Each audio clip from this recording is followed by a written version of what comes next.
হ্যাঁ, দাঁড়াও, সমীরণ দা। আমি একটু ইয়ে করে আমি একটু হ্যাঁ ডু নট ডিস্টার্ব করে দিই, নাহলে ফোন এলে খুব ডিস্টার্ব হয়। আমি ফোনে করি তো। হ্যাঁ হ্যাঁ স্যার। 1 সেকেন্ড দাঁড়াও।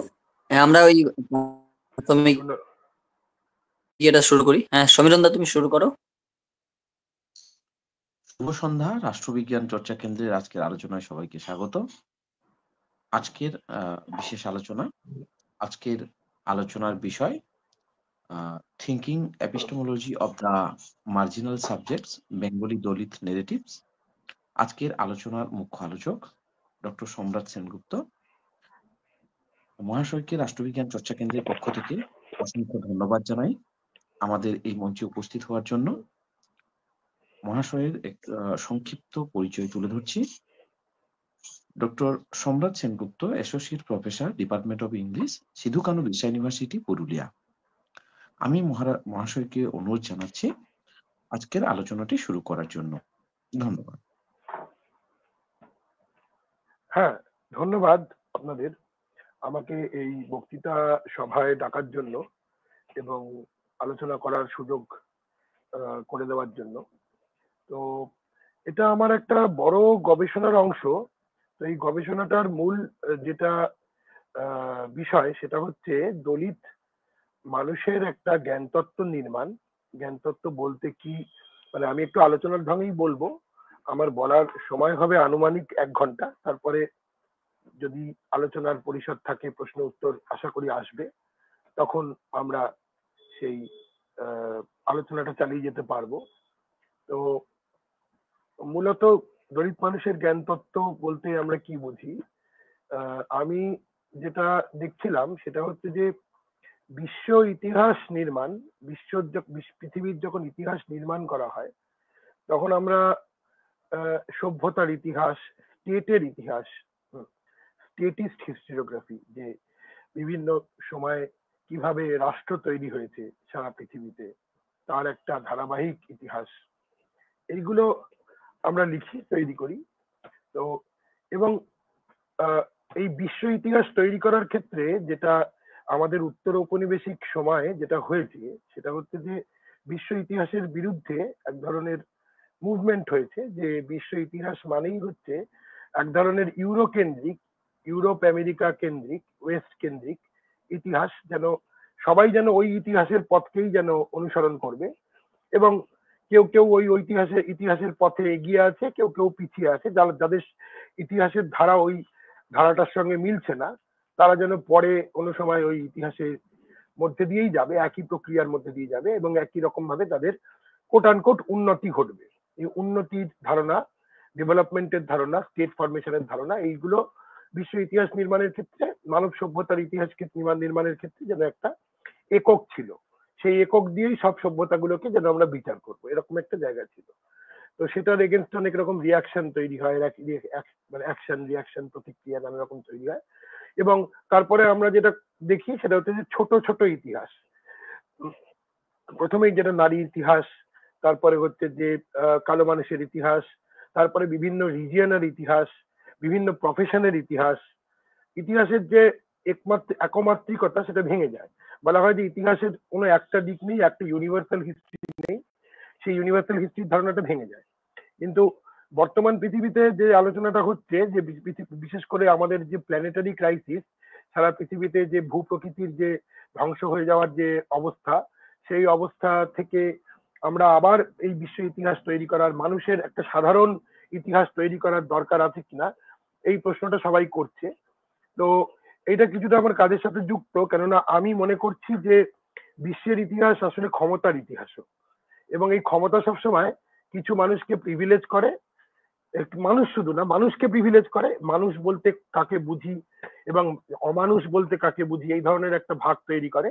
এবং প্রথমেই যেটা করে মানুষ একটা মানুষের মানব সভ্যতার একটা ঐতিহ্য, একটা শ্রেষ্ঠত্ব প্রমাণ করে মানব এবং অমানবের মধ্যে একটা পার্থক্য তৈরি করে, তারপরে কিছু কিছু মানুষকে ওই অমানুষের দলে ফেলে দেওয়া হয়।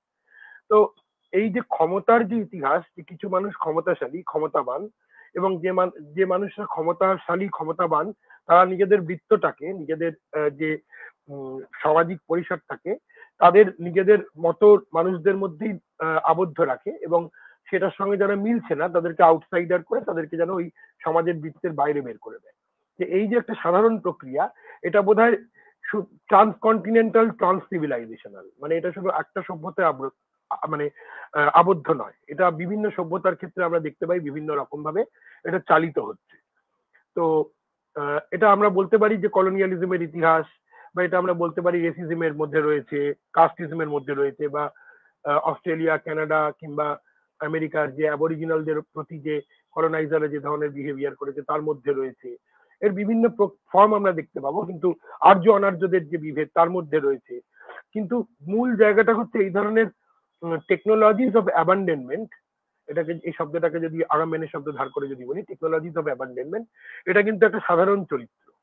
এই সাধারণ জায়গাটাকে আমরা দেখতে পাচ্ছি। তো সেটার একটা, এবং সেখানে কোথাও একটা এই সভ্যতা, বেঁচে থাকা, ঘর, অস্তিত্ব, এই অস্তিত্ব শব্দটার মধ্যে একটা মানে স্থিতি, স্থান, তার একটা অনুষঙ্গ আছে অস্তিত্ব শব্দটা বললে।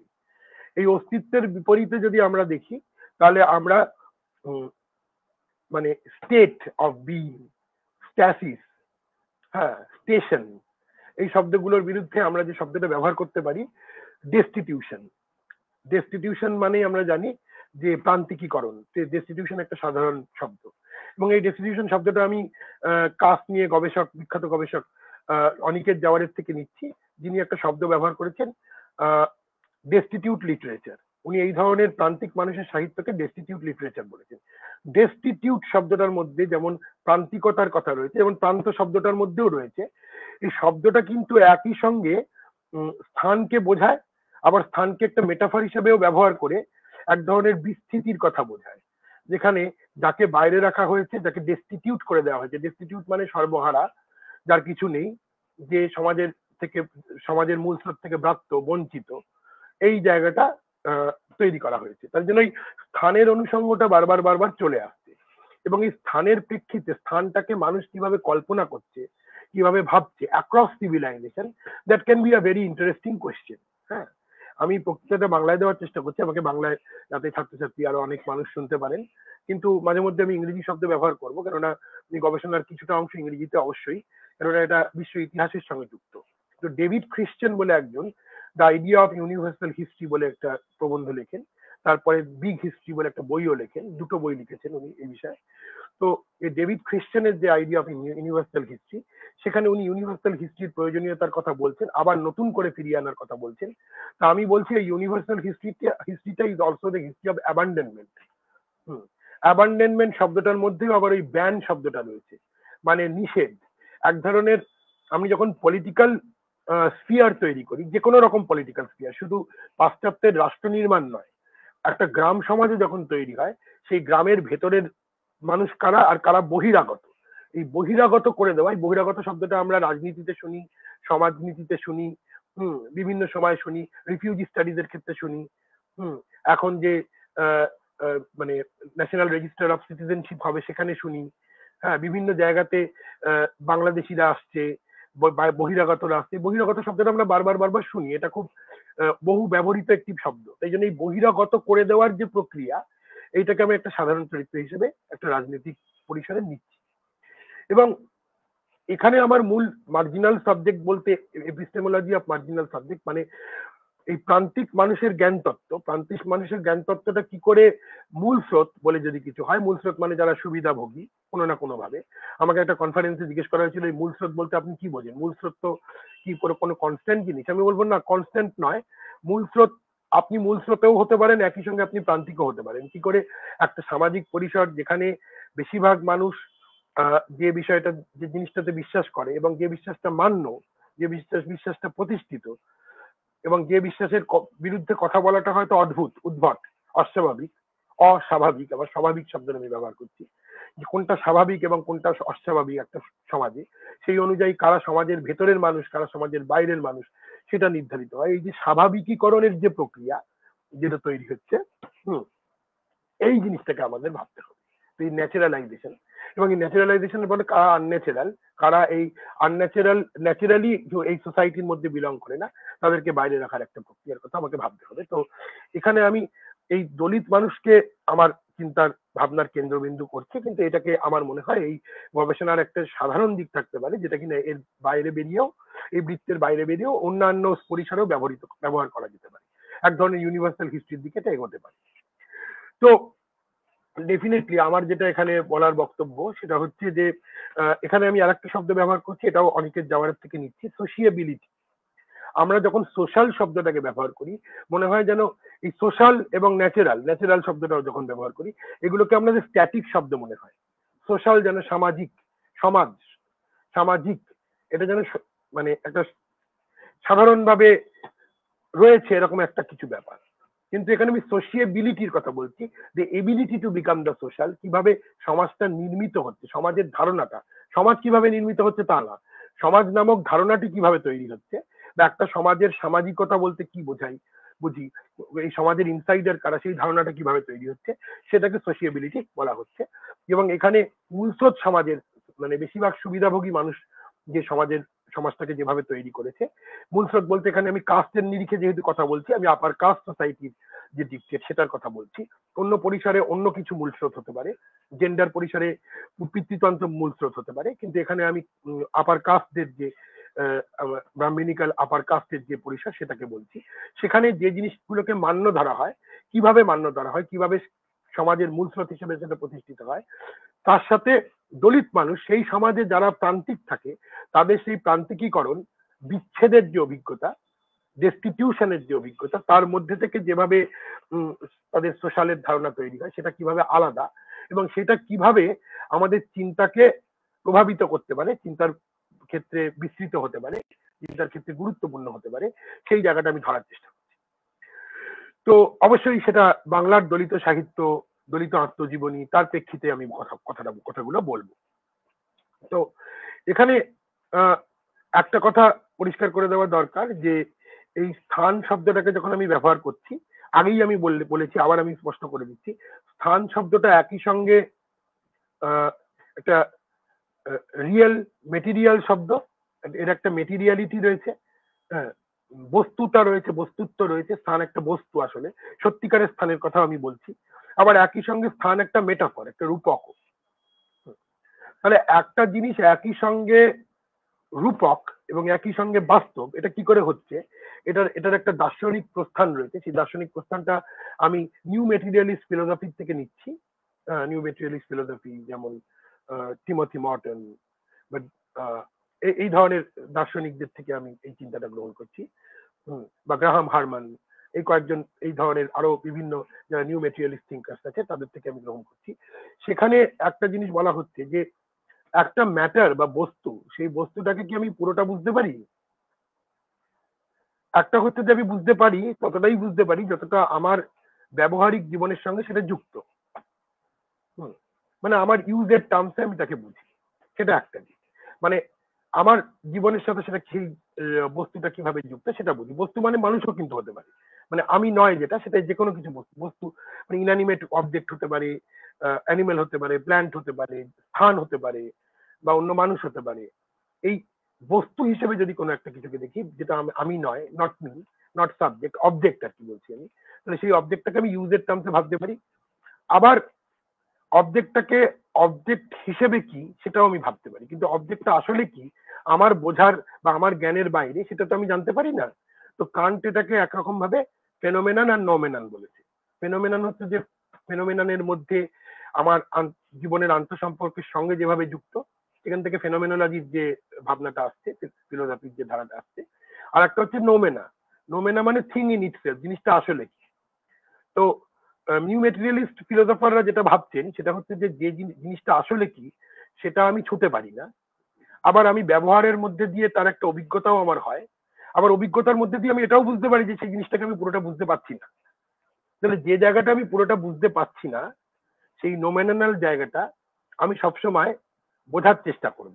তাহলে রূপকটা হচ্ছে সেইটা বোঝার চেষ্টা করার একটা প্রক্রিয়া, এটা একটা এস্থেটিক প্রক্রিয়া। আমরা জানি যে রূপক হচ্ছে এক ধরনের নন্দন তত্ত্বের একটা বিষয়, যেখানে একটা কোনো জিনিসকে দিয়ে আর একটা কোনো জিনিসকে আমি বোঝার চেষ্টা করছি। এবার যে জিনিসটাকে বোঝার চেষ্টা করছি আমাকে মনে রাখতে হবে এই থিঙ্কিং এ সেই জিনিসটাকে আমি পুরোটা বুঝতে পারছি না, আমি চেষ্টা করছি।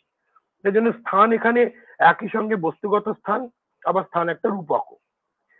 তো এই স্থানের সঙ্গে সম্পর্কটা আমার হচ্ছে স্টেবিলিটির সম্পর্ক, আমার থাকার সম্পর্ক, আমার অস্তিত্বের সম্পর্ক। যেখানে আমি মনে করি যে আমি এই মাটির সন্তান, আমি এই শিকড়ের সন্তান। আবার একই সঙ্গে এই স্থানটা এমন ভাবে তৈরি যে কিছু মানুষের কাছে ওই স্থানের অধিকার নেই, যেটা আমি প্রথমেই বলছিলাম। তো যে মানুষের স্থানের সঙ্গে অধিকার নেই সেই মানুষের স্থানের অভিজ্ঞতাটা কিরকম, এই বিচ্যুতির অভিজ্ঞতা যদি আমরা সেটা আমাদের কাছে ফিরিয়ে দেয়, তাহলে আমরা কিন্তু জীবনকে অন্যরকম ভাবে ভাবতে পারি। আমরা জীবনের কোনো কোনো জিনিসকে চিন্তার বাইরে রাখাতে বিশ্বাস করি। হ্যাঁ, তো আমরা চিন্তার বাইরে রাখায় যে জিনিসগুলোকে বিশ্বাস করি তার মধ্যে একটা রয়েছে মৃত্যু, একটা রয়েছে মল মূত্র আবর্জনা, আবর্জনা খুব বিশেষ করে মৃতদেহ, মৃত প্রাণী। এবং আপনারা যদি খুব ভালো করে নোটিস করেন তাহলে দেখবেন যে এই মৃত অস্তিত্ব, ইনঅ্যানিমেট থিং বা নেচার, যে প্রকৃতির যে অংশটাকে আমরা আবর্জনা আগাছা বলে মনে করি, সেটাকে সবসময় আমরা চিন্তার থেকে দূরে রাখি। চিন্তার থেকে শুধু দূরে রাখি না, শারীরিক ভাবেও আমরা তার থেকে দূরে থাকতে চাই। কেননা আমরা মনে করি এটা আমাদের সেলফের সঙ্গে যুক্ত না, এটা আমাদের আদার। কিন্তু আইরানি হচ্ছে যে এই জিনিসগুলো কিন্তু আসলে আমাদের লিভিং বিং এরই অংশ, লিভিং বিং এর থেকে বিচ্যুত নয়। কিন্তু আমি যদি লাইফকে ডিফাইন করি as something which is stable, as something which is permanent, তাহলে কিন্তু এগুলোর থেকে আমাকে নিজের দূরত্ব তৈরি করতে হবে। আমাকে একটা সেফ এবং সিকিউর স্পেস তৈরি করতে হবে যার বাইরে এগুলোকে আমি ঠেলে দিয়েছি। এবং এগুলোকে শুধু ঠেলে দিইনি, এর সাথে যুক্ত যেসব মানুষ, যেসব অন্যান্য অস্তিত্ব রয়েছে তাদেরকেও আমি এর সঙ্গে যুক্ত করে ঠেলে দিয়েছি। তার সব থেকে ভালো উদাহরণ হচ্ছে মনুসংহিতা।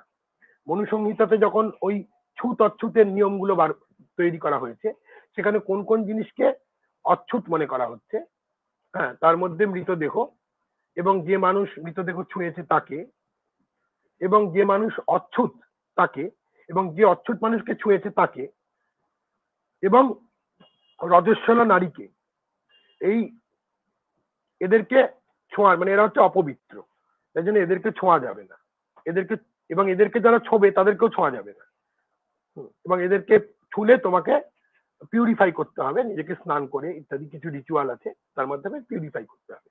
তার মানে ইমপিওরের একটা কনসেপ্ট আসছে, যে কনসেপ্টটা এমন কোনো জিনিসের সাথে যুক্ত যেটা আমাদের ইন্টিমেট বডির সঙ্গে কানেক্টেড, কিন্তু যেটাকে আমরা হিউম্যান লাইফের, হ্যাঁ, এই হিউম্যান লাইফের প্রোটেক্টেড হিউম্যান লাইফ, যেটাকে আমরা কোথাও একটা গিয়ে পার্মানেন্ট মনে করি, যেটার মধ্যে আমরা সেন্স অফ বিলঙ্গিং এবং সেন্স অফ পার্মানেন্ট আইডেন্টিটিকে খুঁজে বার করি, সেটার পক্ষে একটা থ্রেট, সেই জিনিসগুলোকে আমি চিন্তার বাইরে রাখছি।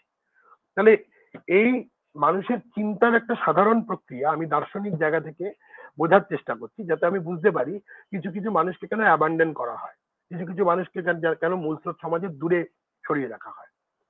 শুধু মানুষ নয়, প্রকৃতিকেও কখনো কখনো, মানে যেটা মানুষের কাছে ব্যবহারযোগ্য না, বা যেটা ব্যবহার করার পরে যার ব্যবহারের প্রয়োজন ফুরিয়ে গেছে, সেই সমস্ত কিছুকে আমরা মানব সভ্যতার, মানব চিন্তার বাইরে রেখে দেওয়ার চেষ্টা করি।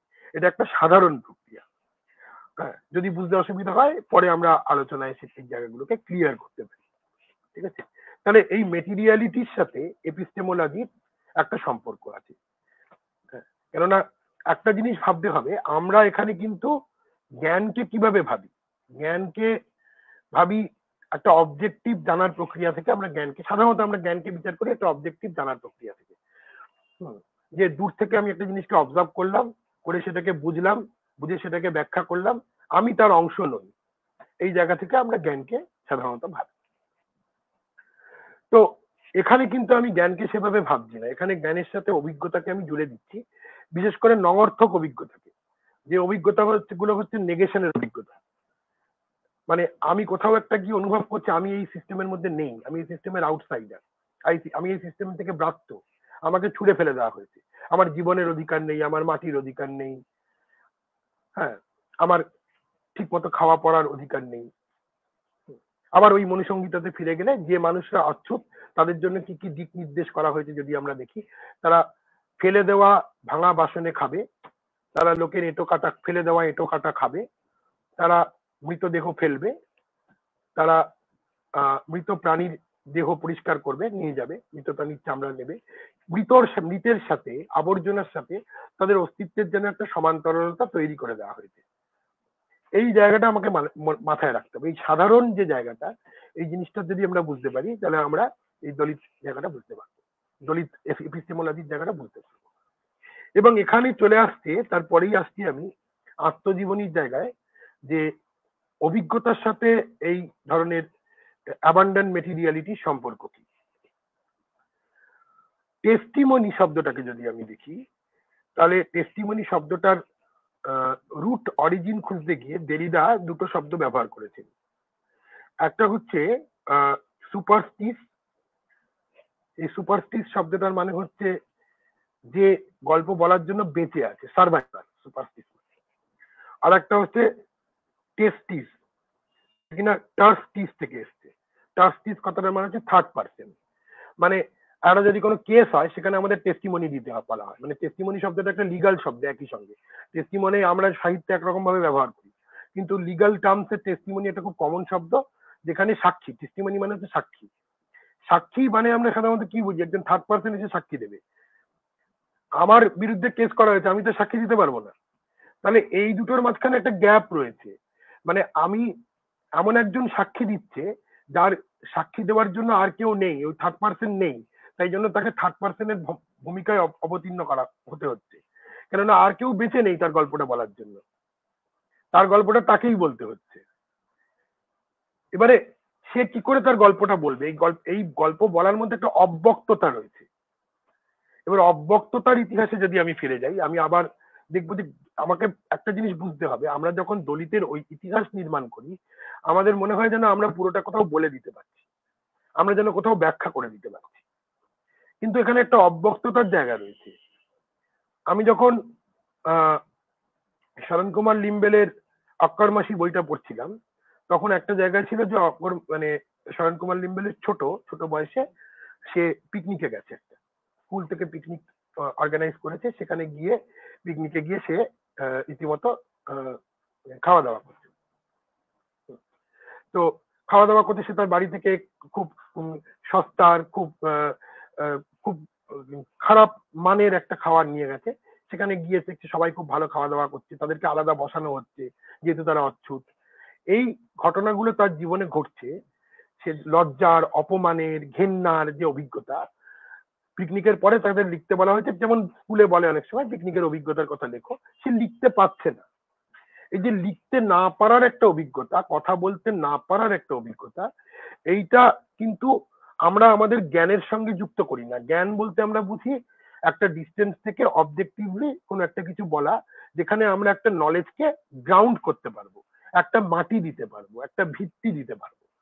এই জ্ঞানকে মাটি দিতে পারা, ভিত্তি দিতে পারা সঠিক, এইটার বিরুদ্ধে আমি একটা বিকল্প জ্ঞান চর্চার কথা বলছি, যেখানে যেটাকে আমি বলছি the philosophy of the unground, the philosophy of the আনগ্রাউন্ড।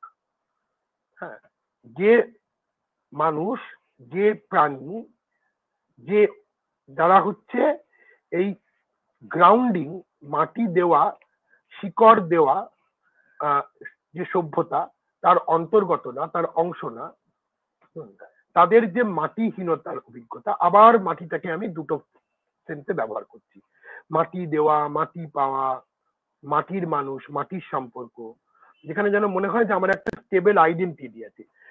মাটি, land, earth is a metaphor of identity, but it is also literal.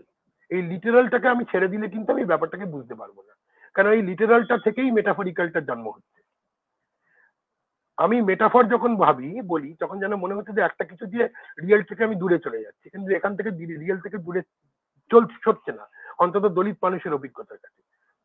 দলিত মানুষের অভিজ্ঞতায় ল্যান্ডটা, মাটিটা যতটাই তার কাছে অধিকারহীন, লিটারালি, মেটাফরিক্যালিও সে সেখান থেকে ডেস্টিটিউটেড, সে হোমলেস, সে গৃহহীন, সে বিচ্যুত। আবার চ্যুতি বললেই সেই স্থান থেকে স্খলনের কথা মনে পড়ে। দেখুন এই শব্দটার কত এক্সটেন্ডেড ব্যবহার রয়েছে। চ্যুতি, বিস্থিতি, হ্যাঁ, ডেস্টিটিউশন, হ্যাঁ, এই শব্দটা বারবার বারবার কিন্তু আমার মাথায় ঘুরে ফিরে আসছে। এবং এখানে আমি একটা হাইডেগারের একটা লেখার আমি একটা রেফারেন্স দেব, যেটাকে, যে লেখাটার নাম হচ্ছে দ্য প্রিন্সিপাল অফ গ্রাউন্ড। এবং মজার ব্যাপার হচ্ছে এই লেখাটা হাইডেগারের কিছুটা ফিলোসফি অফ সায়েন্স ধরে লেখা। দ্য প্রিন্সিপাল অফ গ্রাউন্ড 1974 সালে এটা প্রকাশিত হয় ম্যান অ্যান্ড ওয়ার্ল্ড বলে একটা জার্নালে, খুব বিখ্যাত জার্নাল, ইকোলজি চর্চারও খুব একটা ইম্পর্টেন্ট জার্নাল এখন। দ্য প্রিন্সিপাল অফ গ্রাউন্ড, তাহলে এখানে গ্রাউন্ড শব্দটাকে ফিলোসফি অফ সায়েন্সের প্রেক্ষিতে এইটা বলতে গিয়ে কেন হঠাৎ হাইডেগার এই শব্দটা ব্যবহার করলো। গ্রাউন্ড বলতে হাইডেগার কি বলছেন আমরা যদি এটা দেখি, তিনি বলছেন প্রিন্সিপাল অফ গ্রাউন্ডটাকে কি হবে, it will no longer read as nothing is without ground, মানে যেটা নাথিং ইজ উইদাউট গ্রাউন্ড, মানে যেটা গ্রাউন্ড নেই সেটা কোনো মানে নেই সেখান থেকে, but rather nothing is without ground, না থাকা হচ্ছে সেটাই যার মাটি নেই। হ্যাঁ, যেটার মাটি নেই সেটার কোনো অর্থ নেই, মানে যেটাকে আমি গ্রাউন্ড করতে পারিনি যে কনসেপ্টটা, সেটার কোনো অর্থ নেই, মানে যেটাকে আমি একটা ভিত্তি দিতে পারিনি, ভিত দিতে পারিনি, সেটার কোনো অর্থ নেই। সেখান থেকে উনি চলে যাচ্ছেন নাথিংনেসের প্রিন্সিপাল অফ নাথিংনেসে। হ্যাঁ, the nothing is without ground, nothing is, nothing কি, না থাকা কি, অনস্তিত্ব কি, যেটার কিনা গ্রাউন্ড নেই। তাহলে এই নাথিংনেসের জায়গায়, এই নাথিংনেস ডেথ হতে পারে, ডিকে হতে পারে, ডিজিজড সেলফ হতে পারে, যেটা কিনা স্টেবল সেলফ নয়, সেই নাথিংনেস, না থাকার, অনস্তিত্বের, হয়তো বৌদ্ধ দর্শনের অনুষঙ্গে বলতে পারি অনাত্মারও একটা জায়গা। এই অনাত্মবাদী চিন্তা এক ধরনের নন সেলফ ওরিয়েন্টেড থিঙ্কিং, কিন্তু আমরা এখানে প্রিন্সিপাল অফ গ্রাউন্ডে একরকম ভাবে হাইডেগার বলছেন। এবং একটা বই আছে the hidden sources of Martin Heidegger, সেখানে কিন্তু হাইডেগারের চিন্তার সাথে বৌদ্ধ দর্শনের একটা সম্পর্ক রয়েছে।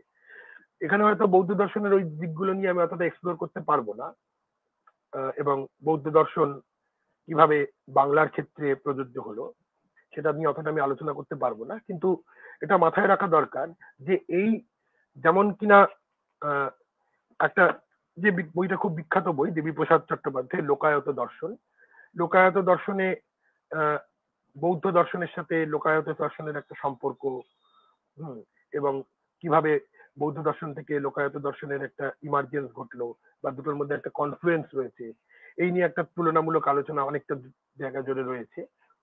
সেখানে কিন্তু এই অনাত্মবাদী চিন্তা, যেটা কিনা স্টেবল গ্রাউন্ডেড চিন্তার বিপক্ষে, যেখানে যেন তোমাকে জীবন সম্পর্কে, ঈশ্বর সম্পর্কে, আত্মা সম্পর্কে পুরোটা কোথাও বলে দেওয়া হচ্ছে, সে তার বিরুদ্ধাচরণ করা হচ্ছে। এবং এক জায়গায় দেবীপ্রসাদ চট্টোপাধ্যায় স্পষ্ট করে বলছেন যে এই লোকায়ত দর্শনটা কিন্তু মূলত ফ্লো করছে কৃতদাসদের থেকে বা দাসদের থেকে, দাস শব্দটা ব্যবহার করছেন, ফলত এটার সঙ্গে কাস্টের একটা সম্পর্ক রয়েছে।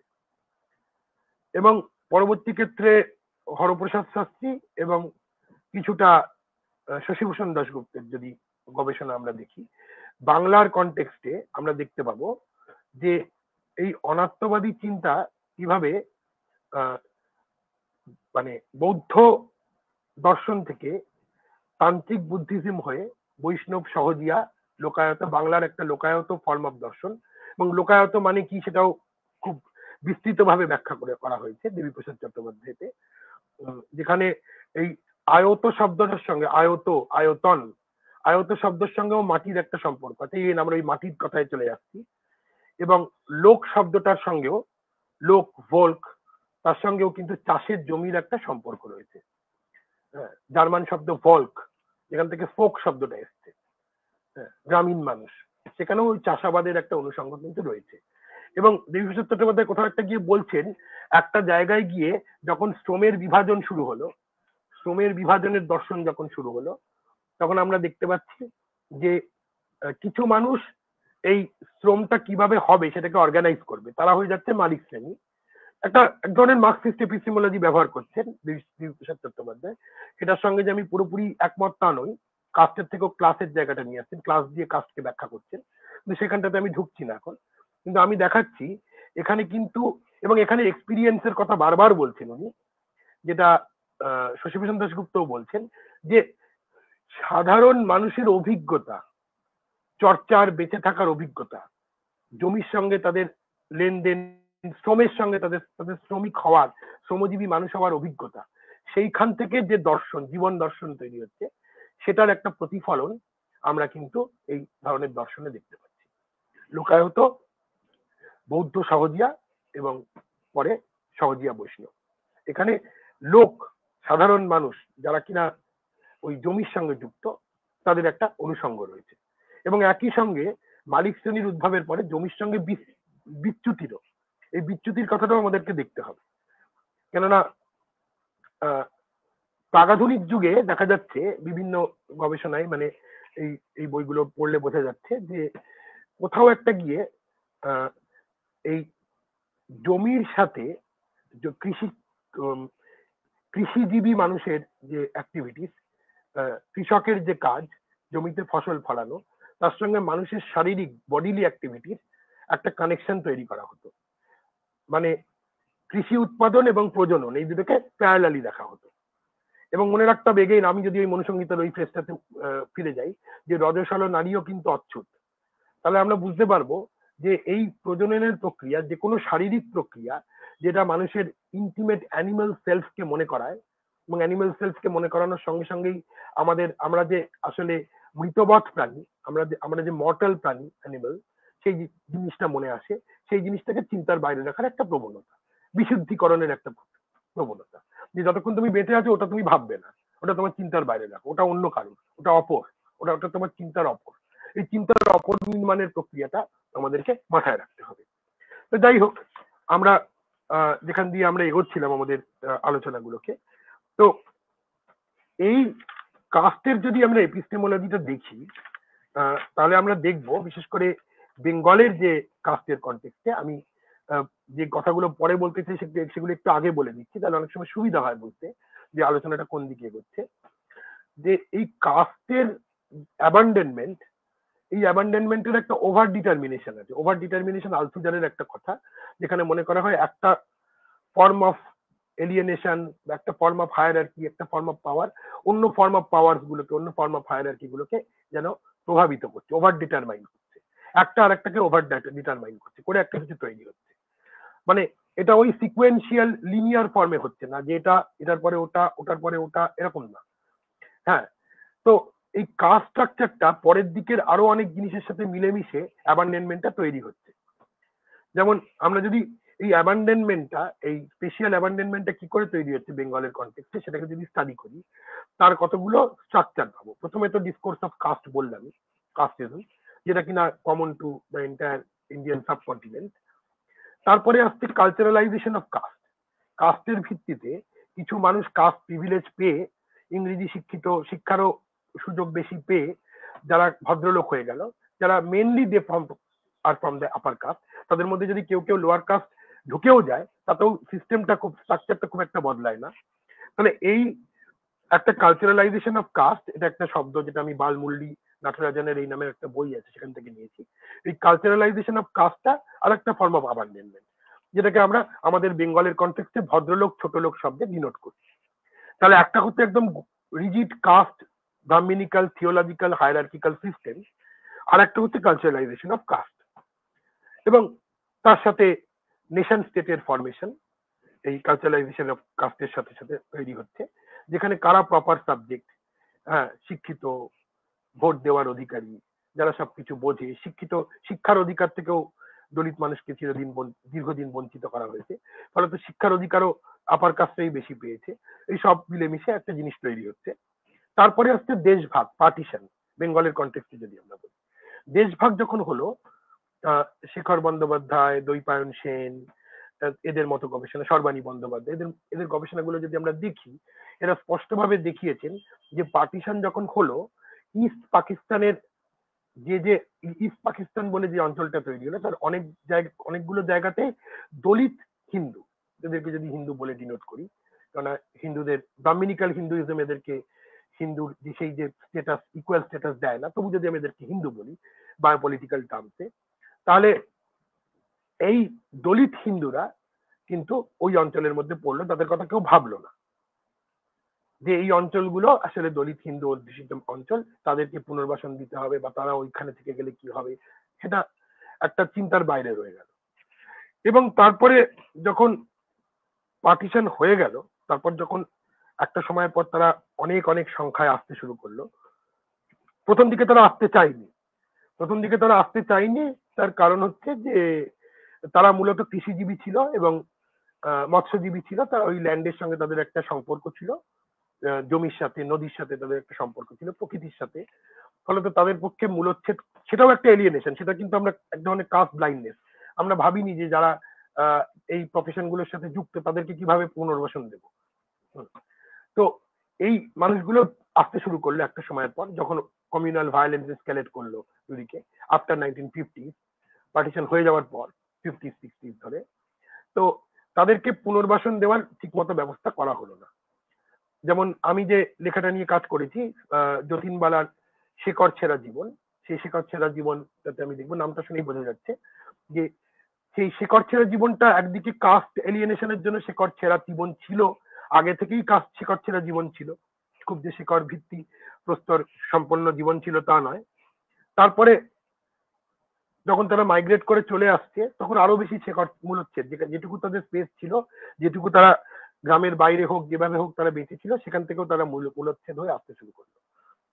তো এই স্পেশিয়াল এলিয়েনেশনটা যে তারা ওইখান থেকে আসছে যখন, তখন তাদের যে রিফিউজিহুড এবং তাদের যে সিটিজেনশিপ, তাদেরকে যে রিহ্যাবিলিটেট করার ব্যবস্থা, সিটিজেনশিপ তাদের দেওয়া হলো, কিন্তু দ্যাট ওয়াজ কন্টিনজেন্ট। উদিতি সেনের মতো গবেষক এই জন্য এটার নাম দিয়েছেন সিটিজেন রিফিউজি, মানে কেউ যদি সিটিজেন হয়ে যায় তার তো রিফিউজি থাকার কথা না, কিন্তু সিটিজেন হয়েও তারা রিফিউজি, তারা ক্যাম্পে থাকছে, বা ক্যাম্প থেকে তাদের তখন পুনর্বাসন দেওয়ার কথা বলা হচ্ছে, তাদেরকে পাঠানো হচ্ছে দণ্ডকারণ্যে, যেটা কিনা অনুর্বর একটা জায়গা, জঙ্গল অরণ্য, নাম শুনেই বোঝা যাচ্ছে, যেখানে জঙ্গল অরণ্য অধ্যুষিত এলাকা, সেখানে নানা রকম বন্য পশু রয়েছে, যেখানে চাষাবাদ করে বেঁচে থাকার মতো অবস্থা নেই, সেখানে তাদের প্রবল লড়াই করতে হচ্ছে। এবং মজার ব্যাপার হচ্ছে যে এই লড়াইতে কিন্তু লড়াই করে যে বেঁচে থাকছে তারা, লড়াই করার মাধ্যমে ওই জায়গাটাকে তারা উন্নত করবে, করে পাল্টে দেবে। এটাও কিন্তু এক ধরনের কাস্ট হায়ারার্কির একটা এক্সপ্রেশন, কেননা সবসময় মনে করা হয়েছে দলিত মানুষরা আপার কাস্ট মানুষদের প্রোটেক্ট করবে, তারা তাদের গৃহ নির্মাণ করবে, তারা তাদের বন জঙ্গল কেটে আবাস ভূমি তৈরি করবে, যদিও সেই আবাসে তাদের অধিকার নেই। তো এই স্ট্রাকচারটা কিন্তু রেপিটেড হচ্ছে, আমরা দেখতে পাচ্ছি এখানে, বা তাদের আন্দামানে পাঠিয়ে দেওয়া হচ্ছে, যেটা কিনা যেখানে একসময় কলোনিয়াল পিরিয়ডের মানুষকে দ্বীপান্তরে পাঠানো হতো, যে ওই জায়গাটাতে গিয়ে তারা থাকবে, থাকার মাধ্যমে তারা ডুয়েলিং এর মাধ্যমে সেই জায়গাটাকে চেঞ্জ করবে। তো এই যে আবার আমরা যদি হাইডেগারে ফিরে যাই, হাইডেগারের একটা লেখা আছে বিল্ডিং, ডুয়েলিং, থিঙ্কিং, অনেক লেখাই আছে, এই বিল্ডিং, ডুয়েলিং এবং থিঙ্কিং এই তিনটের মধ্যে একটা সম্পর্ক আছে। সম্পর্কটা কিরকম? এই পৃথিবীতে মানুষ থাকে, মানুষ বসবাস করে, মানুষ তার চিন্তার, তার শ্রমের মাধ্যমে এই পৃথিবীকে পাল্টায়, পাল্টানোর মধ্যে দিয়ে মানুষ তার নিজের আত্মপরিচয় তৈরি করে, পৃথিবীকেও নতুন করে নির্মাণ করে। এবং এই পৃথিবীর নির্মাণের সাথে মানুষের আত্মপরিচয়ের একটা গভীর যোগ আছে, সেটাই তাকে গ্রাউন্ড দিচ্ছে, সেটাই গ্রাউন্ডিং এর জায়গা। কিন্তু এই বিল্ডিং, ডুয়েলিং এবং থিঙ্কিং এর যে সমান্তরালতা, সেটা কিন্তু দলিত মানুষের ক্ষেত্রে একটা বিচ্যুতির সম্পর্ক, কারণ তারা বিল্ডিং করলেও তাদের ডুয়েলিংটা is not recognized. Dwelling they are not allowed to dwell, এক ধরনের আনডুয়েলিং এর জায়গা চলে আসছে, প্রিন্সিপাল অফ আনগ্রাউন্ড যেটাকে আমি বলছি। তারা কিন্তু তৈরি করেও সেটা তাদের অধিকার নেই। তো যে জমিকে তারা সোনার ফসল ফলালো সেটাতে তাদের অধিকার নেই, তারা কৃষি শ্রমিক হয়ে থাকছে। এই মানুষগুলো কিন্তু তাদেরকে কিন্তু এইভাবে এলিয়েনেট করা হলো। এবং এই তারপরে আসছে নিওলিবারাল ডেভেলপমেন্টাল ডিসকোর্স। আজকের নিওলিবারাল ডেভেলপমেন্টাল ডিসকোর্সে যে উন্নয়নের কথা বলা হচ্ছে, সেই উন্নয়নও কিন্তু প্রান্তিক মানুষের কথা আলাদা করে ভাবে না, ভাবে উন্নয়ন হলে এই মানুষগুলো অটোমেটিক্যালি উন্নত হয়ে যাবে। কাস্ট এলিয়েনেশনের ফলে তারা যে প্রজন্মের পর প্রজন্ম কিভাবে পিছিয়ে আছে সেইটা সেটার কথা তাদের ভাবা হয় না। এই যে নির্মাণ করার ধারণা, এই নির্মাণ করার ধারণা উচ্চ বর্ণের চোখে যেভাবে ছিল, সেটা আবার নিওলিবারাল কনসেপশনে আবার নতুন করে অন্যভাবে ফিরে আসছে। এবং এই দুটোর একটা সমান্তরালতা আছে। এটা শুধু আমাদের কাস্টের ফিচার না, এটা পৃথিবীর বিভিন্ন দেশে যারা প্রান্তিক মানুষ তাদেরকেও সবসময় তাদেরকে ওই নির্মাণের কাজে লাগানো হয়, তাদেরকে ডেভেলপমেন্টের কাজে লাগানো হয়, কিন্তু তারা ডেভেলপমেন্টের ফসল বা ফলাফল তারা ভোগ করে না। তারা ভুক্তভোগী কিন্তু তারা উপভোক্তা নয়। তারা ভুক্তভোগী কিন্তু তারা উপভোক্তা হয়ে উঠতে পারছে না। এই জায়গাটা আমাকে মাথায় রাখতে হবে। তো এবারে তাদের যে অভিজ্ঞতা, সেই অভিজ্ঞতাটা কিরকম হচ্ছে সেটা যদি আমরা দেখি, তাদের সাথে মাটির সম্পর্কটা কিরকম, তাহলে আমরা বুঝতে পারবো যে তাদের চিন্তার ধারা, তাদের জ্ঞান কিভাবে আমাদের চিন্তাকে প্রভাবিত করতে পারে বা আমাদের কাছে ফিরে আসতে পারে, বা আমরা জীবনকে একটু অন্যভাবে নতুন করে ভাবতে পারি। Instead of thinking in terms of stability, in terms of permanence, আমার মনে হয় আমরা আজকে যে প্রাকৃতিক দূষণ অধ্যুষিত, মহামারী অধ্যুষিত জীবনে বাস করছি, সেখানে এই মৃত্যুর কথা, এই ছিন্ন বিচ্ছিন্ন জীবনের কথা, সে অসহায়তার কথা, প্রিক্যারিটির কথা, প্রিক্যারিয়াসনেসের কথা আমাদের ভাবতে হবে। এবং সেটা আমাদের একমাত্র প্রিক্যারিয়াস লাইফ যারা, তারাই ভাবাতে পারে। আমরা তাদেরকে, মূলস্রোত সমাজ তাদেরকে প্রিক্যারিয়াস করে তুলেছে, তাদেরকে বিপন্ন করে তুলেছে। প্রিক্যারিয়াস শব্দটার মানে বিপন্নতা, এক ধরনের বিপন্নতা তৈরি করেছে। আমাদের চিন্তাকেও একটু বিপন্ন করতে হবে। আমাদের চিন্তার বিপন্ন হওয়ার দরকার আছে। তো আমরা যদি এদের ন্যারেটিভ গুলো দেখি, তাহলে আমরা দেখবো, ফর এক্সাম্পল মনোহর মৌলী বিশ্বাসের যদি আত্মজীবনী আমরা দেখি, সেখানে আমরা দেখবো আমার ভুবনে আমি বেঁচে থাকি। এই আমার ভুবনে আমি বেঁচে থাকি, আমরা যে ওয়ার্ল্ডের কথা ভাবি, যে গ্লোবের কথা ভাবি, এই ভুবন কিন্তু তা না। আমার ভুবনে আমি বেঁচে থাকি, এই ভুবনটা হচ্ছে বিচ্ছিন্নতা। এবং নিজেকে তিনি বলছেন যে আমি প্রথমে আমার আত্মজীবনীর নাম দেবো ভেবেছিলাম কৃষ্ণিকার জন্ম ও মৃত্যু। কৃষ্ণিকা মানে কচুরিপানা, কচুরিপানার মতো ভেসে যাওয়া আগাছার মতো তার জীবন। আবার ওই আগাছা, অপ্রয়োজনীয় ফেলে দেওয়া গাছ, হ্যাঁ, যেটা মানুষের কাছে অপ্রয়োজনীয় আগাছা, সেই আগাছার অনুষঙ্গ কিন্তু চলে আসছে। জল, মাটি, কাদার সাথে তার বেঁচে থাকার অস্তিত্বের একটা সম্পর্ক নির্মিত হচ্ছে, আমরা দেখতে পাচ্ছি। এই যে অ্যাবান্ডেন্ট সেলফ, এটা কিভাবে বারবার ফিরে ফিরে আসছে। এবং অবশ্যই জলাভূমি, জলাশয়ের সাথে তাদের সম্পর্ক। যে জলাশয় কখনো তাদের ঘর বাড়ি ভাসিয়ে নিচ্ছে, কখনো জলাশয়ের নোংরা আবর্জনাপূর্ণ জায়গায় কাছাকাছি তাদের থাকতে হচ্ছে, যেখানে নোংরা ফেলা হয়, ময়লা ফেলা হয়, পরিষ্কার দিকে তাদের অধিকার নেই। সেটা আমরা প্রকাশ বাল্মীকির আত্মজীবনীতে দেখেছি। আমরা কল্যাণী ঠাকুরের আত্মজীবনীর মূলক একটা উপন্যাস আছে, সেটার নাম হচ্ছে আধার বিল। আমরা এই স্পেসকে কিভাবে দেখছি, আধার বিল, আপনি দেখুন, নামগুলো দেখলে আপনি আরো ভালো করে বুঝতে পারবেন।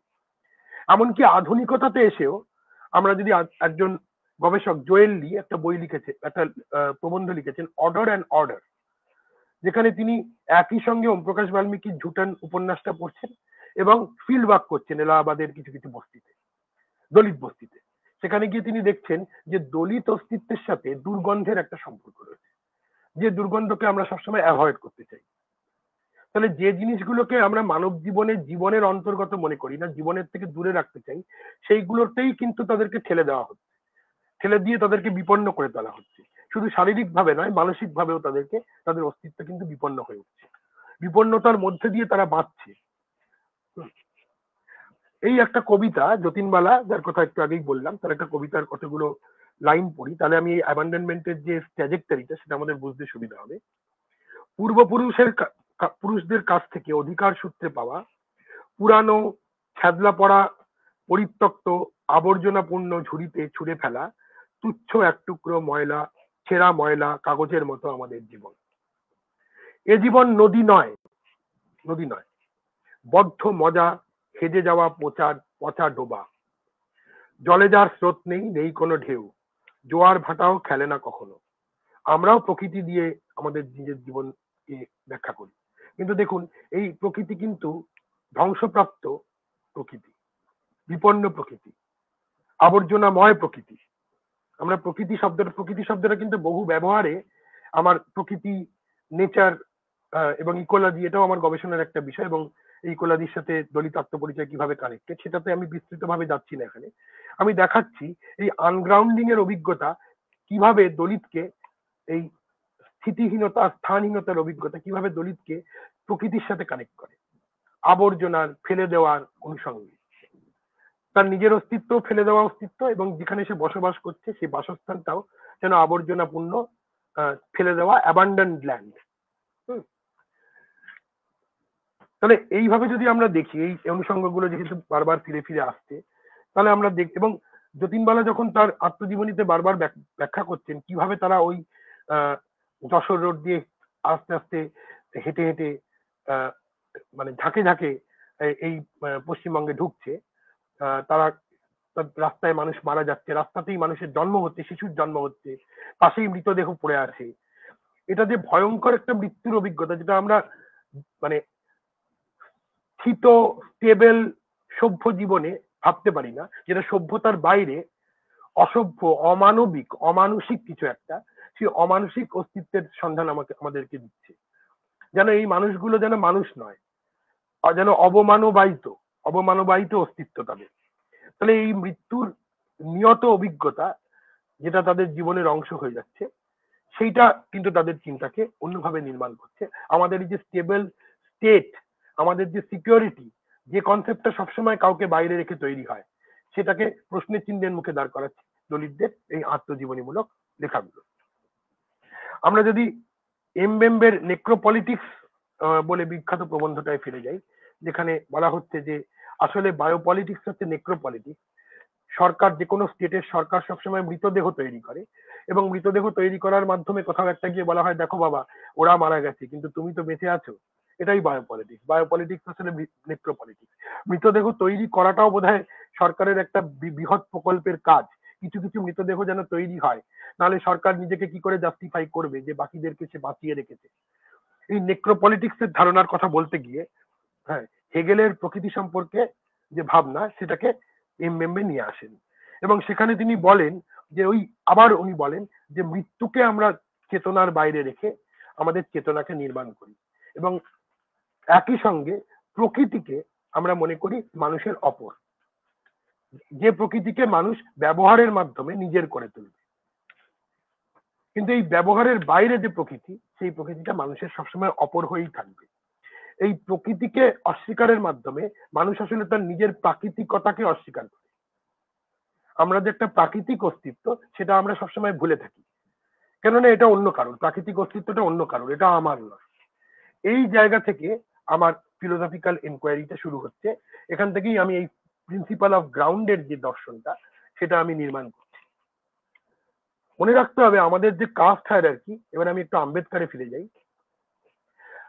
যারা আউটকাস্ট, যারা অচ্ছুত, অস্পৃশ্য, তাদের সম্পর্কে যে শব্দটা ব্যবহার করা হয় অন্তজ,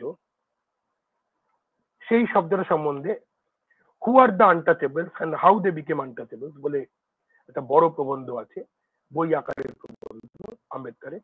সেখানে আম্বেদকর একটা গল্প বলেন যে কাস্ট গুলো কিভাবে তৈরি হয়েছে। গল্পটা কিছুটা কাল্পনিক, এক ধরনের স্পেকুলেটিভ অ্যানথ্রোপোলজি, এবং সেখানে তিনি একটা কথা বলেন যে অন্তজ মানে আসলে সবার শেষে জন্মেছে তা না। অন্তজ মানে অন্তে জাত, গ্রামের অন্তে জাত, যাদের স্থান গ্রামের মধ্যে নেই, গ্রামের মধ্যে জন্মানোর অধিকার যাদের নেই। তো উনি একটা গল্প বলেন যে এক সময়, এবং এই গল্পটা আশ্চর্যজনক ভাবে একই রকমের একটা গল্প কাস্টের অরিজিন সম্পর্কে বলতে গিয়ে দেবীপ্রসাদ চট্টোপাধ্যায় তার লোকায়ত দর্শনে বলেছেন। একই রকমের, খুব সিমিলার একটা, যে এটা একটা আসলে incomplete transformation of tribe into caste.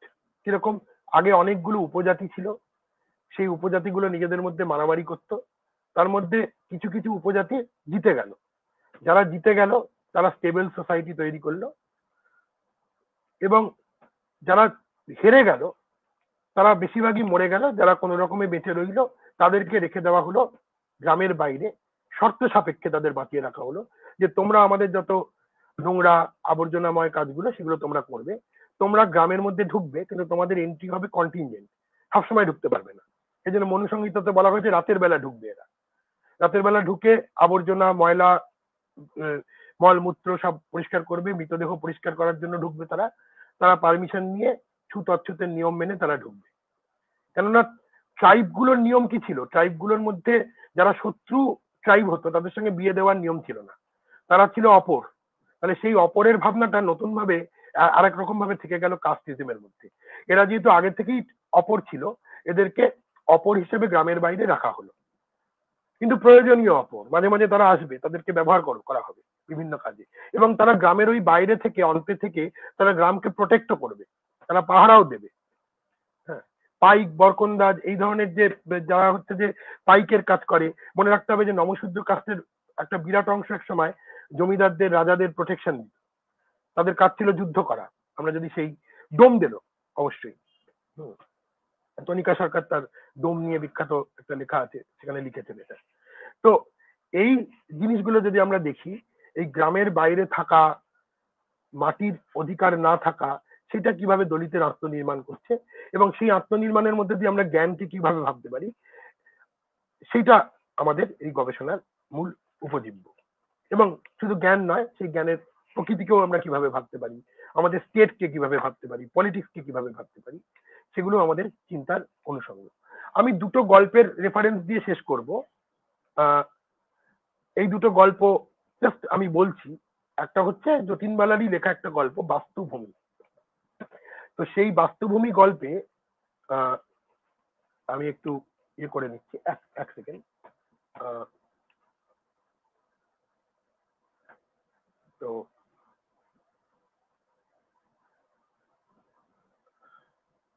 হ্যাঁ, তো বাস্তুভূমি গল্পে আমরা দেখব যে একটি লোক, তার নাম হচ্ছে অঘোর ঘরামি, দলিত মানুষ, উদ্বাস্তু দলিত মানুষ, একই সঙ্গে উদ্বাস্তু এবং দলিত।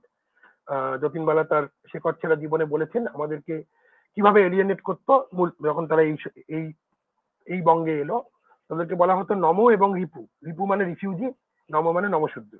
কাস্ট এবং রিফিউজি দুটো স্টেটাস একসঙ্গে কাজ করছে, দুটো ফর্ম অফ এলিয়েনেশন একসঙ্গে কাজ করছে। দেখুন, দুটো ফর্ম অফ অ্যাবান্ডনমেন্ট। তো এই যতীনবালার গল্পে নম এবং রিপু একজন মানুষ, একজন দলিত রিফিউজি, সে অঘোর ঘরামি তার নামটা লক্ষ্য করুন, অঘোর ঘরামি। অঘোর শব্দটার মধ্যে অঘর এই কথাটারও একটা অনুষঙ্গ আছে, যার ঘর নেই, অথচ ঘরামি, সে ঘর তৈরি করে। নামটা প্রচন্ড রকমের সিম্বলিক আমরা দেখতে পাচ্ছি। এবং সিম্বলিক নয়, আমাদেরকে ভাবতে হবে সিম্বলিকটা কিন্তু দলিতের ক্ষেত্রে লিটারালও। সত্যি তার ঘর নেই এবং সে হয়তো ঘর তৈরিও করে, তাদের কাজই ওই। তো সে কাজের খোঁজে একটা রেল লাইনের ধারে একটা বস্তিতে যাবে একজন লোকের সঙ্গে দেখা করতে, গিয়ে দেখবে যে তার মা এবং তার মেয়ে দুজন রয়েছে সেখানে। মা হচ্ছে বৃদ্ধা মা, সে প্রচন্ড বৃষ্টি পড়ছে এবং ঠকঠক করে সে কাঁপছে, এবং বারবার যতীনবালার লেখায় আমরা দেখছি যে সামান্য বৃষ্টিও কিভাবে দলিত মানুষের জীবনকে তছনছ করে দিতে পারে। যে প্রাকৃতিক অভিজ্ঞতা আমাদের কাছে রোমান্টিক, আমাদের কাছে সুন্দর, আমাদের কাছে প্রফুল্ল, হ্যাঁ ময়, তো সেই জিনিসটাই আমাদের কাছে, তাদের কাছে কতটা যন্ত্রণার, কতটা কষ্টের, কতটা অসহনীয়। তো সেই বৃষ্টিতে ভেসে যাচ্ছে তাদের ঘর, কোন রকমের ফুটো ফাটা তিরপলের মধ্যে প্লাস্টিক দিয়ে সারাই করা সেই ছাদে, সেখান থেকে চুঙে চুঙে জল পড়ছে। তো এই অবস্থাতে তারা সেই এটার মধ্যে যাচ্ছে, গিয়ে তাদেরকে উদ্ধার করে একটা জায়গার খোঁজ করছে। তো সেই জায়গার খোঁজ করতে করতে করতে করতে তারা এসে উপস্থিত হচ্ছে একটা জায়গায়, যেখানে তারা কোনো রকমের ঠাঁই পাচ্ছে, কোথাও ঠাঁই পাচ্ছে না। একটা বিরাট শহর, তাতে কত ফাঁকা জায়গা, কত বড় বড় বাড়ি, কোথাও তাদের জায়গা নেই। দেখুন, লক্ষ্য করে দেখুন, এখানে ডেভেলপমেন্টাল ডিসকোর্সটাও কিন্তু আসছে। অধীর বিশ্বাস তার একটা আত্মজীবনীমূলক লেখায় বলছেন, যখন আমরা প্রথম এখানে এলাম মনে হতো গড়ের মাঠ, এত জায়গা, কলকাতায় এত বড় বড় বাড়ি, আমাদের কি একটু জায়গা হবে না কোথাও? গ্রামে না হয় আমরা ব্যস্ত ছিলাম, এখানে আমাদের কেউ জাতপাত পেলেও গালাগাল দেয় না, তো এইখানে আমরা নিশ্চয়ই কোথাও একটা জায়গা পাবো, কিন্তু তারা পাচ্ছে না। তো এখানেও অঘোর ঘরামি কোথাও জায়গা পাচ্ছে না, সেই বৃদ্ধা মহিলাকে নিয়ে এবং সেই কম বয়সী একটি মেয়ে, টিনেজার মেয়ে বোঝা যাচ্ছে, তাদেরকে নিয়ে ঘুরতে ঘুরতে একটা জায়গায় এসে শেষ পর্যন্ত একটা মানে ছাউনির নিচে তারা কোনো রকমে আশ্রয় নিয়েছে। আশ্রয় নেওয়ার পরে হঠাৎ করে একটা বিদ্যুতের ঝলকে, ততক্ষণে বৃদ্ধা মারা গেছে, বোঝা যাচ্ছে যে বৃষ্টির জলে অসুস্থ ছিল, অলরেডি মারা গেছে। হঠাৎ করে সেই অন্ধকারের মধ্যে বিদ্যুতের ঝলকানিতে তারা আবিষ্কার করছে সেই জায়গাটা হচ্ছে শ্মশান। তাহলে দলিতের স্থান হচ্ছে কোথায়? শেষ পর্যন্ত তার স্থান হচ্ছে গিয়ে শ্মশানে। তাহলে এই যে একটা না থাকার অভিজ্ঞতা, দ্য এপিস্টেমোলজি অফ ভয়েড, এই ভয়েডের কনফ্রন্টেশন তারা করছে, এই শূন্যতার সামনে তারা দাঁড়িয়ে পড়ছে। এই শূন্যতা মানে কিন্তু নাথিংনেস নয়, এই শূন্যতা হচ্ছে দ্য আদার অফ লাইফ, অনস্তিত্ব। তো আমি এখানে একটা কথা বলতে চাই, সেটা হচ্ছে যে শশীভূষণ দাশগুপ্তর বইয়ে শশীভূষণ দাশগুপ্ত যেটা বলছেন, সেখানে উনি শূন্যতা বোধিচিত্ত, উনি তান্ত্রিক বুদ্ধিজমের কনটেক্সটে বলছেন বোধিচিত্ত অথবা পারফেক্ট স্টেট অফ মাইন্ড কিভাবে তৈরি হয় তার একটা ব্যাখ্যা দিচ্ছেন।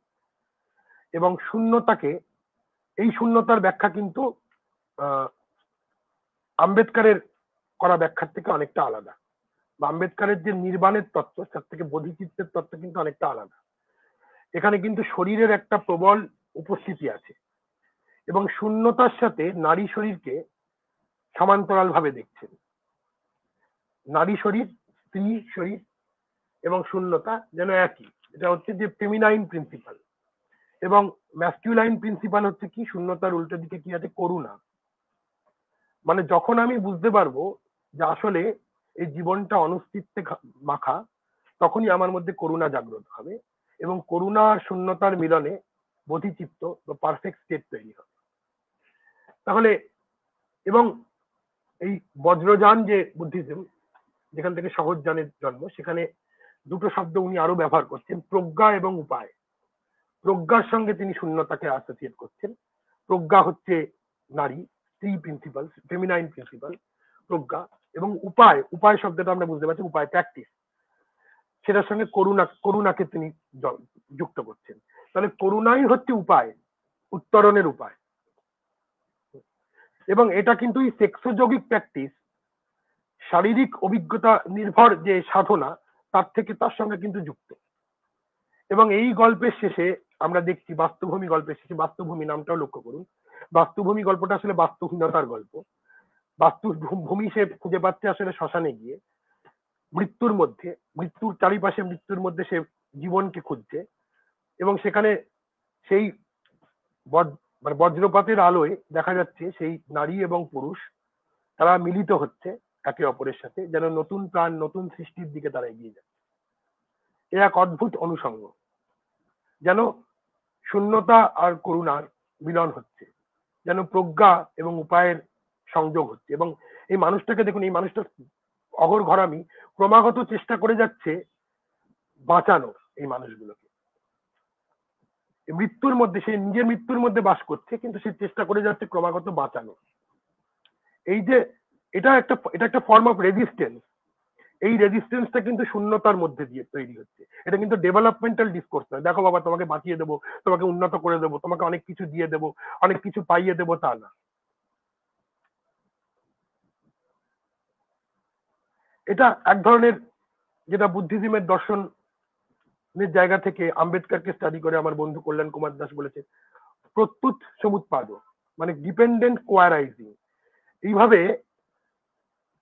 শূন্যতাকে, এই নির্বাণকে কল্পনা করা হচ্ছে। শূন্যতা নয়, ডিপেন্ডেন্ট কোয়ারাইজিং।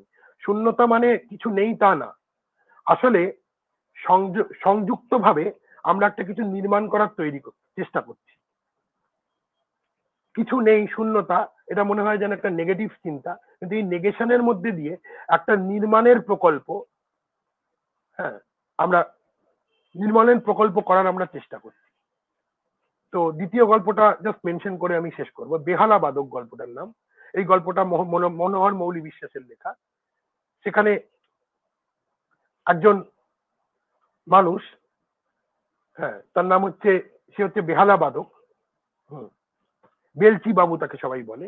সে একটা জায়গায় থাকতো, সেটা একটা অনুর্বর আবর্জনাপূর্ণ জায়গা। সে দাড়ি গোঁফ, তার স্ত্রী মারা গেছে, তার ঘর বাড়ি চলে গেছে উন্নয়নের তালে, কেউ কেড়ে নিয়েছে, বোকা বানিয়ে তাকে। সে একা একা শুধু বেহালা বাজায় সেখানে। সেই জায়গাটাকে সবাই মনে করে ভূতের বাসা, সেখানে কেউ যায় না। তো দেখা যাচ্ছে সেই মানুষটা আস্তে আস্তে বীজ নিয়ে এসে সেই জায়গাতে নানা রকম ভাবে চেষ্টা করছে ফসল ফলানো। একদিন সেখানে গাছ হবে, দেখা যাবে সেই অনুর্বর জমিটাকে সে পাল্টে ফেলেছে। পাল্টে ফেলার পরে একদম শেষে, গল্পের শেষে সেই সেই জায়গা ছেড়ে চলে যাচ্ছে। কৃষি বিজ্ঞানীরা আসছে, সব অনেক মানুষ এসে সেই জায়গাটাতে, খবরের কাগজে রিপোর্টাররা আসছে, বলছে বাবা এই জায়গাটা যে এত ডেভেলপ এরকম হতে পারে তো আমরা জানতাম না। তো সেই জায়গাটা দখলে চলে যাচ্ছে, যে মুহূর্তে সেই জায়গাটাকে সে উর্বর করে তুলছে, সে সেই জায়গা থেকে বেরিয়ে চলে যাচ্ছে। তো দলিত মানুষ চিরকাল নির্মাণ করেছে, কিন্তু সে নিজে থেকে থেকে গেছে গৃহহীন। আসলে আমরা প্রত্যেকেই কোনো একরকম ভাবে গৃহহীন, আমরা বাস করি শূন্যতার মধ্যে। এই শূন্যতাকে অস্বীকার করার মধ্যে দিয়ে আমাদের আত্মনির্মাণ। আমরা এক ধরনের প্রো প্লেটনিক আইডিয়ালিজম তৈরি করি, এক ধরনের ব্রাহ্মণিক আইডিয়ালিজম তৈরি করি, যার মাধ্যমে যেন একটা এমন জ্ঞান তত্ত্ব যেটা যেন সবকিছুকে ব্যাখ্যা করে দেবে, যেন সবাইকে যেন স্টেবিলিটি দেবে। এই স্টেবিলিটির ছকে আমরা সবসময় প্রান্তিক মানুষের চিন্তাকে, তার অস্তিত্বকে, অস্তিত্ব বলবো না, অনস্তিত্বকে আমরা ভুলে থাকি। তাহলে এই ভুলে থাকার এই যে বিস্মরণ, এই বিস্মরণকে যেন আবার আমাদের কাছে ফিরিয়ে দেয়, ফিরিয়ে দিয়ে স্মরণের দিকে নিয়ে যায় আমাদের এই আত্মপরিচয়ের রাজনীতি, এই বিকল্প আত্মপরিচয়ের নির্মাণ, এই এপিস্টেমোলজি অফ আনগ্রাউন্ড। তো আমি এটুকু বললাম, আরো অনেক কিছু বলা যায় কিন্তু এখানেই থামছি। তা প্রশ্ন উত্তর আলোচনায় একটু সাধারণভাবে বললাম, জটিলতার গুলোকে কাটিয়ে বা ভেঙে বলে। তো আরো প্রশ্ন হলে সেখানে আলোচনা করে। ধন্যবাদ। Thank you sir. কিছু প্রশ্ন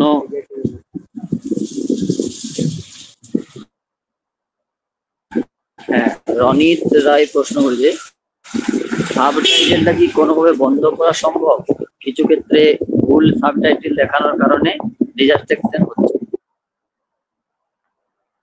সাবটাইটেল বলতে আমি বুঝলাম না, সাবটাইটেল কিছু দেখাচ্ছে নাকি? সেটা আমি জানি না, সেটা তো আমার নিয়ন্ত্রণে নেই। যাই হোক,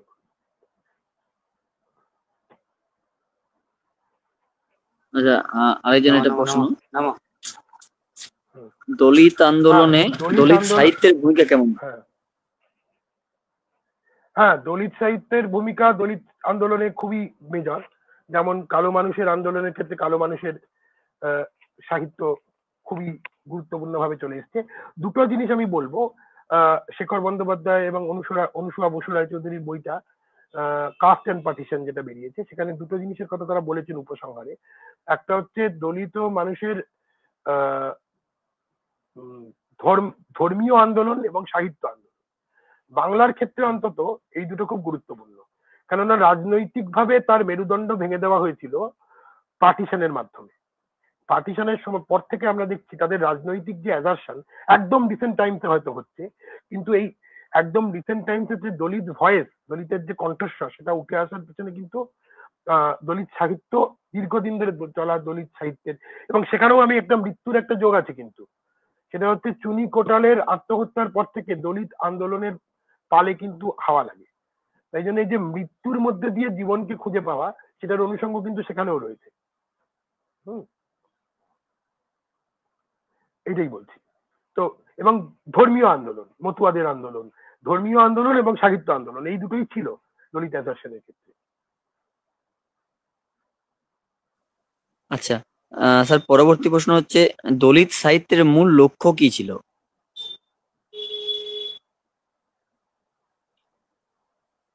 দলিত সাহিত্যের মূল লক্ষ্য ছিল দলিত সলিডারিটি তৈরি করার, দলিত মানুষের মধ্যে সলিডারিটি তৈরি করার এবং অন্য জাতের মানুষকেও দলিত সাহিত্য সম্বন্ধে সচেতন করে তোলার। আচ্ছা স্যার, আমার একটা প্রশ্ন আছে, সেই ধরুন এই দলিত যখন আন্দোলন হচ্ছে, তখন ওই আমাদের যে আঞ্চলিক যে মানে সাহিত্যগুলো ছিল, তো তাদের মানে ভূমিকা, মানে তারা সেই রকম, সে তখন কিরকম ভূমিকা পালন করেছিল, মানে মানে তাদের যে মানে নাচ গান বা বলুন, ধরুন আপনার তাদের যে মানে সাহিত্যের যে ইয়েগুলো, সেগুলো তারা কিভাবে প্রকাশ করেছিল এই দলিত সাহিত্য? আরেকবার বলো, বুঝতে পারছি না কি বলছো। হ্যাঁ, আমি বলছিলাম যে আঞ্চলিক আঞ্চলিক সাহিত্যগুলো তারা কিরকম ভূমিকা পালন করেছিল, এটাই বলতে চাইছি। আঞ্চলিক সাহিত্য বলতে মানে দলিত স্যার, যেগুলো সেই মানে বিভিন্ন অঞ্চলের যে সাহিত্যগুলো মানে বিভিন্ন ভাষায় লেখা, ওইগুলো বলছিলাম। বিভিন্ন ভাষায় মূল স্রোত সাহিত্য, মূল স্রোত সাহিত্য হ্যাঁ স্যার। বেঙ্গলের ক্ষেত্রে আমি যেটা, বেঙ্গলের ক্ষেত্রে মূল স্রোত সাহিত্যে দলিত সাহিত্যের জায়গা হয়নি। পার্টিশন সাহিত্য তুমি দেখো, অনেকদিন পর্যন্ত আমি দুটো বইয়ের কথা বলছি, ভেদ বিভেদ, হ্যাঁ, আবার রক্তমণির হাড়ে, একটা আবার দেবেশ রায় সম্পাদিত, একটা মানবেন্দ্র বন্দ্যোপাধ্যায় সম্পাদিত। এই দুটো গল্প সংকলন যদি আমরা দেখি, সেখানে কিন্তু প্রায় দলিত মানুষের গল্পের কোনো উপস্থিতি নেই। মানে দলিত মানুষের পার্টিশন সাহিত্য বলতে যেসব কবিতা গল্পের সংকলন বেরোতো, অনেকদিন পর্যন্ত একদম হাল আমল বাদ দিলে দলিত মানুষের রিপ্রেজেন্টেশন সেখানে ছিল না। দলিত মানুষের উপস্থিতি ছিল, দলিত চরিত্রের উপস্থিতি ছিল, কিন্তু দলিত মানুষের লেখা সাহিত্যের উপস্থিতি ছিল না। আচ্ছা, পরবর্তী প্রশ্ন হচ্ছে, দলিত আন্দোলনে দলিত নারীরা কিভাবে ডাউটলি ডিসক্রিমিনেটেড হয়েছে, তাদের ভূমিকা সেইভাবে আমরা পাই না কেন? আমি একটা কথা বলবো, আমি যে বক্তৃতা দিলাম প্রশ্নগুলো সেই সম্পর্কে রাখলে ভালো হয়। এগুলো নিয়ে অনেক বলা, প্রচুর বই আছে। আমি তোমাকে একটা বইয়ের নাম বলছি, দেখো, দলিত পার্সোনাল ন্যারেটিভ, রাজকুমারের লেখা, আমার সামনেই রয়েছে, এটা পড়ো। এগুলো পড়লেই এই ধারণাগুলো, এগুলো বেসিক বই। হ্যাঁ, এই ধরনের প্রচুর বই আছে। রাজকুমারের আরেকটা বই আছে দলিত স্টাডিজের, একদম ইন্ট্রোডাক্টরি বই, এগুলো পড়ো। এগুলোতে এই সবগুলো লেখা আছে। হুম, এগুলো বক্তৃতায় আলোচনা করার দরকার নেই। How you conceive idea of romance in Dalit literature. হ্যাঁ, রোম্যান্সের ধারণাটা খুব গুরুত্বপূর্ণ এখানে। তোমরা হয়তো একটা ছবি দেখেছো, আর্টিকেল 15 বলে, এটা একটা ছবি বেরিয়েছিল, সেখানেও দেখানো হয়েছে। এবং আমরা বারবার দেখছি, আমরা যেভাবে রোম্যান্সকে ব্যাখ্যা করি, সেখানে আমরা এক ধরনের সৌন্দর্য, শারীরিক আকর্ষণ, সেই জায়গাটা থাকে। কিন্তু যেখানে এখানেও আমি যে গল্পটা শেষ করলাম, এই গল্পটা বাস্তবভূমি, সেখানে দেখবে যে এই যে নারী পুরুষের যে এনকাউন্টার হচ্ছে, এখানে কিন্তু সৌন্দর্যের থেকেও ক্রাইসিস, এবং ক্রাইসিসে একে অপরের পাশে থাকা, এটা অনেক বেশি গুরুত্বপূর্ণ হয়ে যাচ্ছে। তাদের যেন সময় নেই, তাদের স্ট্রাগল করছে। তো এই যে ডিপেন্ডেন্ট কোয়ারাইজিং এর কথাটা বলছিলাম, প্রত্যুৎ সমুৎপাদ, সেই জায়গাটা যেন খুব বেশি, যেন এখানে যেন আমি ভালোবাসি, তাকে ভালোবাসি, এই আমি আর সে, আমি তুমি, এই আমি তুমি নির্মাণটা আসলে নিজেদের পারস্পরিক যন্ত্রণা, বেদনা এবং স্ট্রাগলের মাধ্যমে হচ্ছে। এবং আরেকটা কথা বলি, তুমি যদি এখনকার সময়ের দলিত ন্যারেটিভ গুলো দেখো, যেমন আমারই এক বন্ধু পল্লব দাস, ও একটা ছোট বই লিখেছে, হুম, দলিত আত্মজীবনী, ওর ছোট আত্মজীবনীমূলক লেখা। সেখানে আমরা দেখবো যে আপার কাস্ট মানুষের সঙ্গে যখন দলিত নারীর যখন প্রেম বা প্রেমের মতো একটা কিছু হচ্ছে, সেটা কিন্তু বারবার ভেঙে যাচ্ছে। বিশেষ করে নারী যদি আপার কাস্ট হয়। এবং আপার কাস্ট পুরুষের সঙ্গে তো আমরা সবসময় জানি যে এক ধরনের এক্সপ্লয়টেশনের গল্প রয়েছে, যে আপার কাস্ট পুরুষ মানে নিম্নবর্ণের নারীকে এক্সপ্লয়েট করে। আবার নিম্নবর্ণের নারী অনেক সময় আপার কাস্ট পুরুষকে ডিজায়ারও করে, এরকম ধরনের ন্যারেটিভও রয়েছে। এই নিয়ে একটা কন্টেস্টেশন রয়েছে দলিত সাহিত্যের আভ্যন্তরে, যে সেটা কিভাবে করবে। কারণ দলিত পুরুষও কিন্তু দলিত নারীর যৌনতাকে অনেক রকম ভাবে নিয়ন্ত্রণ করে, এই ধরনের একটা অভিযোগ দলিত মহিলার ডিসকোর্সে অনেক সময় ঘুরে ফিরে আসে। কিন্তু রোম্যান্সের প্রশ্নটা খুব গুরুত্বপূর্ণ। আমার মনে হয় দলিত পুরুষ এবং দলিত নারীর মধ্যে যে সম্পর্কটা তৈরি হচ্ছে, আমরা বিভিন্ন গল্প উপন্যাস সাহিত্যে যদি দেখি, তাহলে আমরা দেখব যে এটা এক ধরনের পারস্পরিক সহায়তা, এবং কোথাও একটা যেন ওই শূন্যতা আর করুণার মিলন হচ্ছে একরকম ভাবে। হ্যাঁ, প্রজ্ঞা এবং উপায়, তাদের একটা সংযোগ তৈরি হচ্ছে। প্রজ্ঞাটা হচ্ছে যে এটাই, যে প্রজ্ঞা মানে কি, জ্ঞান। জ্ঞান হচ্ছে এটাই যে আসলে কিছুই নেই, আসলে আমরা একটা ধ্বংসস্তূপের মধ্যে রয়েছি, রুইন্স এর মধ্যে রয়েছি, এবং সেই রুইন্স এর মধ্যে দিয়ে যেন আমরা প্রেম খুঁজছি। হ্যাঁ, প্রেমটা আসলে তৈরি হওয়া বাড়ি, এক বাড়ি থেকে আরেক বাড়িতে যাচ্ছে, খুব সাজানো গোজানো সংসার, সেই ধারণাটা নয়, নেই। লড়াইয়ের গল্প রয়েছে এখানে।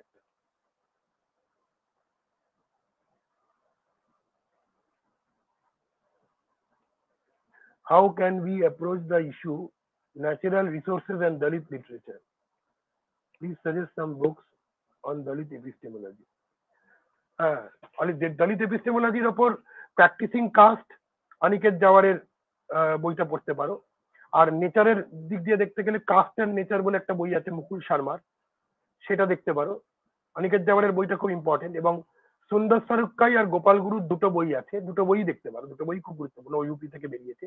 গোপাল গুরু, সুন্দর সরকাই দিয়ে সার্চ করলেই পেয়ে যাবে, দুটো বইয়ের নাম, আমাজনেই আছে বইগুলো। দেখতে পারো।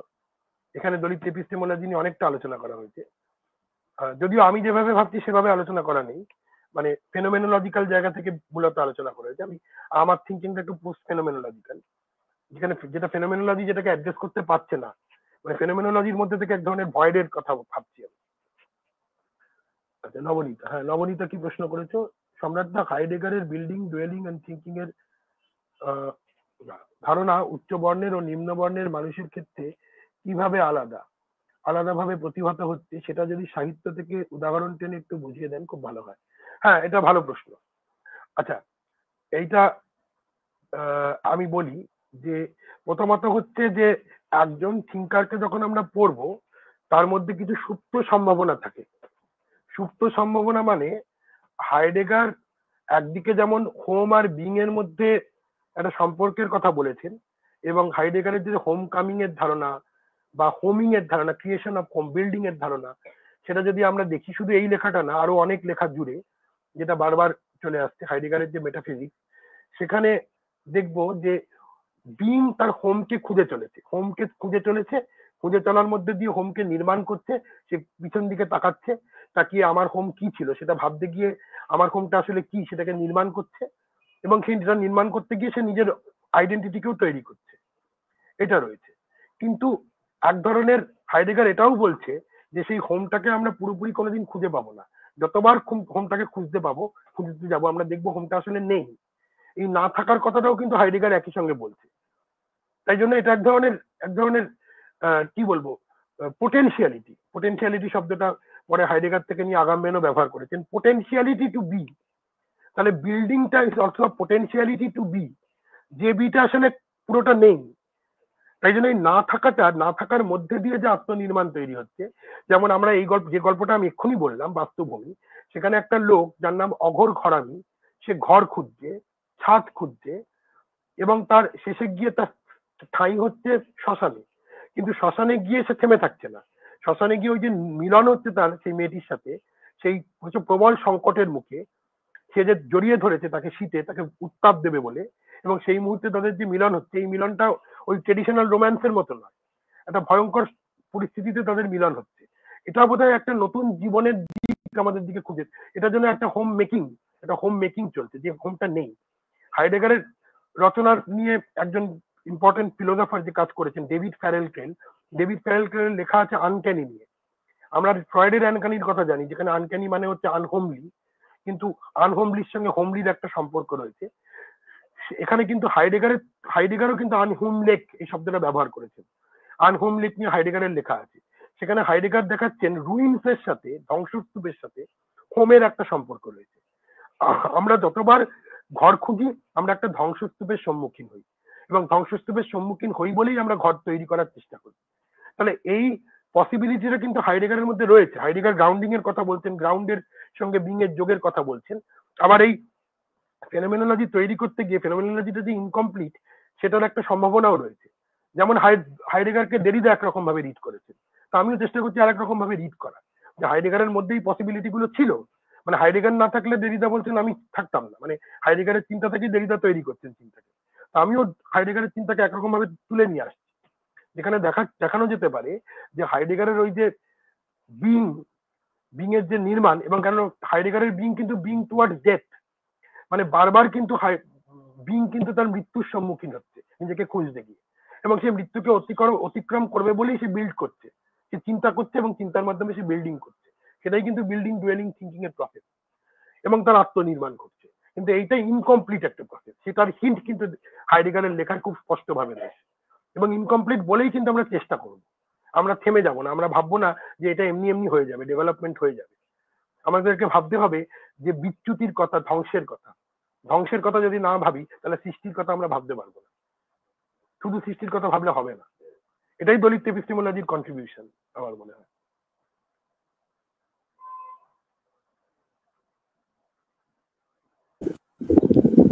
Thank you sir. আর সেরকম কোনো প্রশ্ন নেই। যে প্রশ্নগুলো আছে ওগুলো আপনি মানে বলে দিয়েছেন। অসংখ্য ধন্যবাদ স্যার, খুব সুন্দর হয়েছে আজকের আলোচনা। হ্যাঁ, আজকের আলোচনা আমরা এখানেই শেষ করছি। শুভরাত্রি। হ্যাঁ, ঠিক আছে, ধন্যবাদ। হ্যাঁ।